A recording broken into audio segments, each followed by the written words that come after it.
ரசூலுல்லாஹி ஸல்லல்லாஹு அலைஹி வஸல்லம் அவர்கள் பொதுவாக பிரயாணத்திலே தொழுகைகளை சேர்த்து தொழக்கூடியவர்களாக இருந்திருக்கின்றார்கள். அதே போன்று 4 ரக்கத்துள்ள தொழுகைகளை சுருக்கி தொழுதிருக்கின்றார்கள்.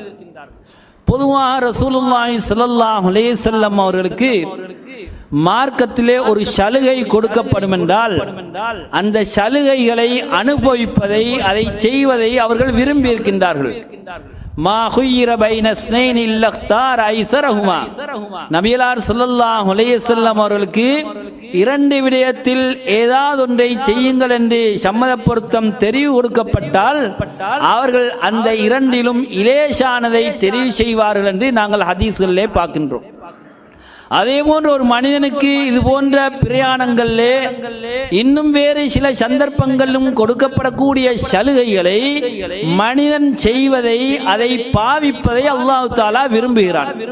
ரசூலுல்லாஹி ஸல்லல்லாஹு அலைஹி வஸல்லம் அவர்கள் சொன்னார்கள், அல்லாஹ் சுப்ஹானஹு வ தஆலா அவனால் கொடுக்கப்பட்ட சலுகைகளை பாவிப்பதை அல்லாஹ் விரும்புகிறான்.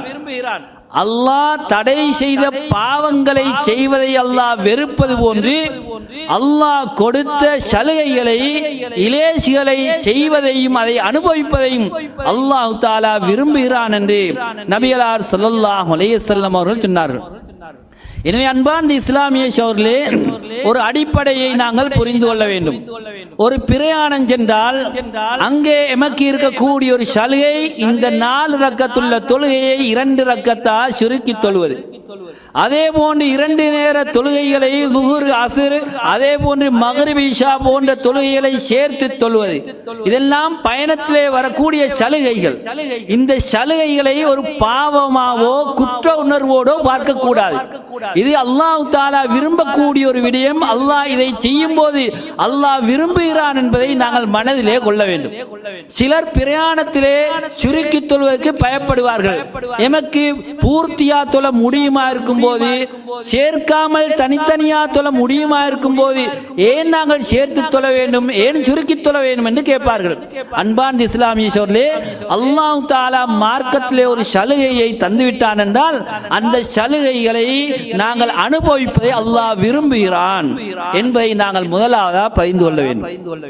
அதே போன்றுதான் நாம் பயணத்திலே செல்லக்கூடிய நேரத்திலே ஜும்ஆவை விடுவது, பயணத்திலே ஜும்ஆவை விடுவதற்கு அனுமதி இருக்கின்றது. அது ஒரு சலுகையா அல்லாஹ் தஆலா வழங்கி இருக்கிறான். எனவே நாங்கள் ஒரு ஆகுமான ஒரு பயணம் சென்றால் ஜும்ஆவை விடுவதற்கு தயங்க தேவையில்லை. ஜும்ஆ தாராளமா தொழுவதற்கு கிடைக்கின்றது என்றால் அதை தொழுது கொள்ளலாம்.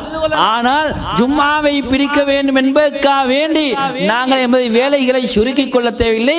பயணத்திலே ஜும்ஆவை விடுவதை அல்லாஹ் தஆலாவுடைய ரசூல் நமக்கு காட்டி தந்திருக்கின்றார்கள். ரசூலுல்லாஹி ஸல்லல்லாஹு அலைஹி வஸல்லம் அவர்கள் சென்ற பயணங்கள் எதிலும் விசேஷமான நபியலார் ஸல்லல்லாஹு அலைஹி வஸல்லம் அவர்கள் பயணங்களை துவங்குவதாக இருந்தால் வியாழக்கிழமை நாட்களிலே துவங்குவார்கள். அப்படியா செல்லக்கூடிய நேரத்தில் வெள்ளிக்கிழமை தினத்திலே ஜும்ஆ தொழுகையை பிரயாணத்திலே நிறைவேற்ற மாட்டார்கள் என்பதுதான் ரசூலுல்லாஹி ஸல்லல்லாஹு அலைஹி வஸல்லம் சுன்னாவாகவும் இருந்து கொண்டிருக்கின்றது. எனவே நபியலார் ஸல்லல்லாஹு அலைஹி வஸல்லம் அவர்கள் பயணங்கள் எதிலும் ஜும்ஆ தொழுகையை தொழவில்லை. அதனால் தான் அவர்கள் லுஹரோடு அஸ்ரை ஜும்ஆ தினத்திலும் சேர்த்து தொழுதிருக்கின்றார்கள்.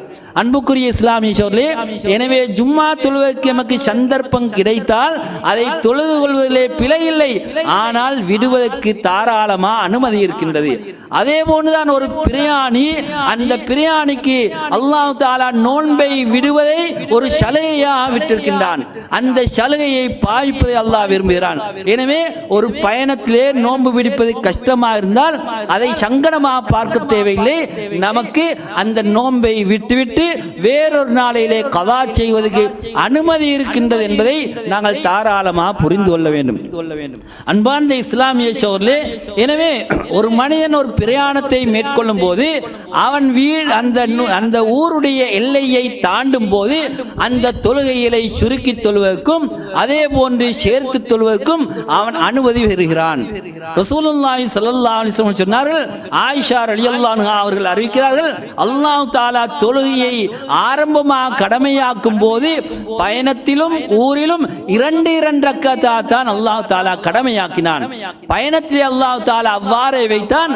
அந்த ஊரிலே தொழக்கூடிய தொழுகையை இன்னும் 2ஆக கூட்டி அல்லாஹ் தஆலா 4 ரக்காத்தாக ஆக்கினான் என்ற ஒரு செய்தியை ஆயிஷா ரலியல்லாஹு அன்ஹா அவர்கள் அறிவிக்கிறார்கள். அன்புக்குரிய இஸ்லாமிய சோர்களே, பயணம் சென்று நாங்கள் ஒரு ஊரிலே ஜமாத்தா தொழுவதாக இருந்தால் அந்த நேரத்திலே அந்த ஊரிலே ஜமாத் நடக்கின்றது என்றால் ஊர் ஜமாத் 4 ரக்காத் தொழுகிறார்கள் என்றால் அந்த ஜமாத்தோடு சேரக்கூடிய நாங்களும் 4 ரக்காத்தா தொழுவதுதான் சுன்னாவாக இருந்து கொண்டிருக்கின்றது. அப்படி இல்லாமல் நாங்கள் தனியா தொழுவதாக இருந்தால் அல்லது பயணம் சென்றவர்கள் மாத்திரம் ஜமாத்தா தொழுவதாக இருந்தால் நாங்கள் 2 ரக்கத்துகளாக தொழுது கொள்ள வேண்டும். இந்த பிரயாணியை பின்பற்றி ஊராக்கள் அந்த ஜமாத்தோடு தொழுவார்கள் என்றால் அந்த பிரயாணி 2 ரக்கத்திலே சலாம் கொடுத்ததற்கு பின்னால் அந்த ஊர்வாசிகள் இன்னும் 2 ரக்கத்துகளை அவர்கள் எழும்பி தொழ வேண்டும். இதுதான் சுன்னாவாக இருக்கின்றது, நபி வழியாக இருக்கின்றது. எனவே பூர்த்தியா தொழக்கூடிய ஒருவருக்கு பின்னால் நாங்கள் சுருக்கி தொழ முடியாது என்பதையும் விளங்கிக் கொள்ள வேண்டும். சுருக்கி தொழக்கூடியவருக்கு பின்னால் பூர்த்தியா தொழ வேண்டிய ஒருவர் தொழுதால் அவர் 2 ரக்காத்துகளுக்கு பின்னால் இன்னும் 2 ரக்காத்துகளையும் அந்த ஊர்வாசிகள் தொழ வேண்டும் என்பதை கவனத்திலே கொள்ள வேண்டும். அன்பார்ந்த இஸ்லாமிய சோர்களே, எனவே இந்த தொழுகையை சுருக்கி தொழுவது பிரயாணத்தோடு சம்பந்தப்பட்ட ஒரு சலுகையா இருக்கின்றது. அதே போன்று யுத்த சந்தர்ப்பத்திலும் தொழுகையை 4 ரக்காத்துள்ள தொழுகைகளை சுருக்கி தொழுவதற்கு அல்லாஹ் தஆலா அனுமதி வழங்கி இருக்கிறான். இதை தவிர வேறு சந்தர்ப்பங்களிலே தொழுகையை சுருக்கி தொழுவது என்பது கிடையாது. ஆனால் தொழுகையை சேர்த்து தொழுவது என்று வரக்கூடிய நேரத்திலே அது பிரயாணத்திலும் வருகின்றது. அதே போன்று கஷ்டமான ஒரு சூழ்நிலை வரக்கூடிய நேரத்திலே ஒரு இக்கட்டான ஒரு சந்தர்ப்பம் வரக்கூடிய நேரத்திலே அந்த தொழுகைகளை சேர்த்து தொழுவதற்கு அனுமதி இருக்கின்றது. சில வேளை நாங்கள் ஒரு பயணம் போகின்றோம், அந்த நேரத்திலே எங்களுக்கு வழியிலே தொழுவதற்கான ஒரு சந்தர்ப்பமே கிடைக்க மாட்டாது என்று வரக்கூடிய நாங்கள் அந்த உதாரணமாக லுஹர் நேரத்திலே நாங்கள் செல்வதாக இருந்தால் லுஹரை 4 ரக்காத்தாக வீட்டிலே அல்லது பள்ளியிலே தொழுதுவிட்டு இன்னும் அசரையும் 4 ரக்காத்தாக சேர்த்து தொழுவதற்கு நாங்கள் அனுமதி பெறுகிறோம். இது இக்கட்டான சந்தர்ப்பத்திலே. அதே போன்று பயணத்தை நாங்கள் முடித்துக் கொண்டு வரக்கூடிய நேரத்திலே எங்களுக்கு வழியிலே தொழ முடியவில்லை அல்ல அதுக்கான ஒரு சந்தர்ப்பம் கிடைக்காவிட்டால் நாங்கள் வீட்டுக்கு வந்து அந்த உதாரணமாக மக்ரிபு தொழுகையையும் இஷா தொழுகையையும் பூர்த்தியாக நாங்கள் ஜம்மு செய்து அங்கே தொழுது கொள்வதற்கு நமக்கு அனுமதி இருக்கின்றது. ஆனால் இந்த ஜம்மு என்பது ஒரு விரிவான, அதாவது பல காரணங்களுக்காக தொழுகையை சேர்த்து தொழுவது என்பது இருக்கின்றது. ஆனால் சுருக்கி தொழுவது என்பது பிரயாணம் யுத்தத்தோடு சம்பந்தப்பட்டது என்பதை நாங்கள் விளங்கிக் கொள்ள வேண்டும். அன்பார்ந்த இஸ்லாமிய சோர்களே, இந்த பயணத்தை மேற்கொள்ளக்கூடிய நேரத்திலே ஒரு பிரயாணி பேண வேண்டிய சில ஒழுக்கங்கள், சில ஆதாபுகள், சில சுன்னாக்கள் இருக்கின்றன. ரசூலுல்லாஹி ஸல்லல்லாஹு அலைஹி வஸல்லம் அவர்கள் பயணத்திலே முந்தின பிந்தின சுன்னாக்களை தொழக்கூடியவர்களாக இருக்கவில்லை. அவர்கள் பரலான தொழுகையை சுருக்கி தொழக்கூடியவர்களாக இருந்தார்கள்.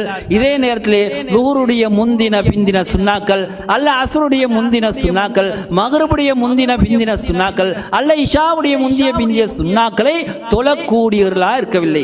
மாற்றமாக பிரயாணத்திலே லுஹா தொழுதிருக்கின்றார்கள், வித்ர் தொழுதிருக்கின்றார்கள்.